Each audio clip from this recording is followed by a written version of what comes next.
Fog of Gore Community Kit Bash 2026, let's go! We were challenged to build a stealthy and heavily mutated loyalist alongside other parameters I will tell you throughout this video. I started with this half-built Space Marine captain that I was gifted and removed the additional strange connections and pins, as well as the purity seals on his leg, as I don't think that these are particularly stealthy. And once I've cleaned the miniature from all its mold lines, like I always do, I had to shape the plastic around his feet somehow accurately, copying his right one. I tried to carefully cut things off that are not armor and redefined the ball joint on his ankle.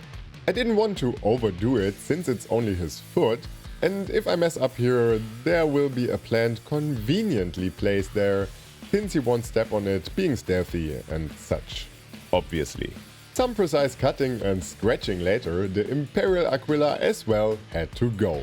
This was because of the stealth aesthetics and the idea that this Space Marine chapter is not always compliant with the ways of the Imperium, thinking that the Emperor is a benevolent tyrant. And after I cut it away, I scraped it flat and went on with the next part, which is the cape. I once again removed any kind of trim or iconography, making it and the entire miniature appear as clean as possible. My idea was that I built one of these chapter's captains who leads by example. And because we think that the Ultramarines are a bunch of idiots, our preferred tactic is obviously to use jump modules out of a Thunderhawk for surprise attacks. Maybe if you like what comes out here today, we start a small kill team sized loyalist force. Ew, I know. And while you see me building this rather boring part, I want to welcome the newest channel member and patron, the brother of Plague and Templar and Cornbread. Thank you guys a lot for the support. And I'm currently working on your request, by the way, Cornbread. And when that jump pack was built, I placed it over his hopefully not flammable cape and make sure it sits flush against his back. I want my jump captain to be an all ambush, all melee powerhouse, so he gets a Slaneshi sword since these really look like Blade Master's work, and for his left arm he gets another blade arm that I attach via my very lazy method of green stuff and superglue. But we are not finished. First I cut away all the unnecessary bits like these trinkets, and since we had the keyword of a heavy mutation, which is pretty much a very hard thing for loyalists, I don't know where the Imperium cuts the line here, but with the Space Wolves Wolfen and the flesh change of the Thousand Suns being somehow tolerated, or at least not talked about, I thought about that this chapter's mutation is regeneration, and sometimes even their super biology gets corrupted and they grow extra limbs because of injuries. So to make the second arm fit, I had to cut it shorter and slimmer, especially on the backside. And as if I had planned it, it fitted perfectly to match the cape. I don't know how I did that. And once again, the green stuff super glue combination helped securing this arm. Obviously, the third arm does not have a shoulder joint, but I guess the medics in the 40k wars know a way around this problem, so this swordsman can be lethal with all his arms. And for the next edition, I thought about a nice head, something unique.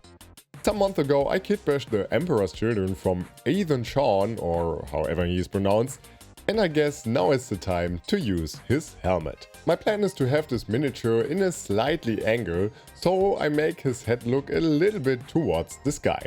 And once his head was in place, I gave him his pauldrons, the ones from the Phobos armor to be exact. And to make him more stealthy and ambushy, he obviously needs some tools, and to place said tools, he needs pouches.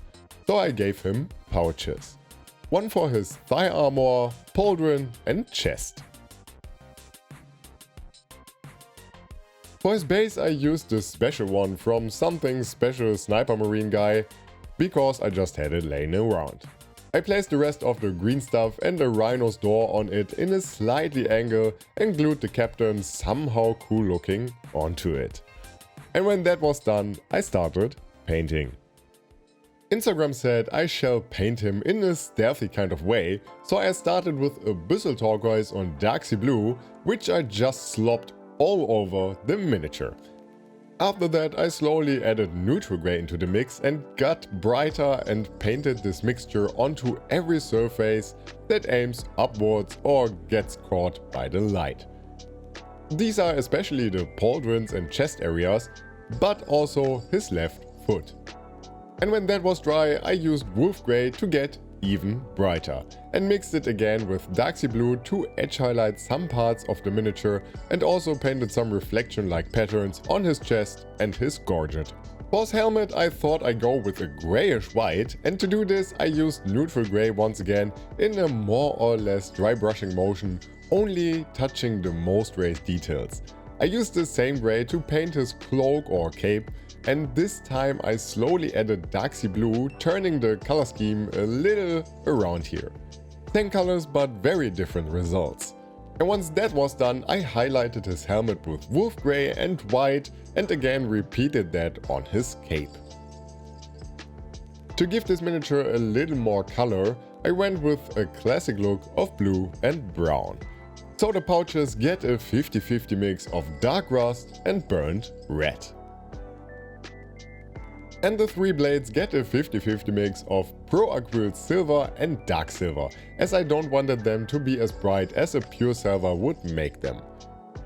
The handles and the guards on these swords get a coat of Dark Silver. I don't want any gold on this miniature.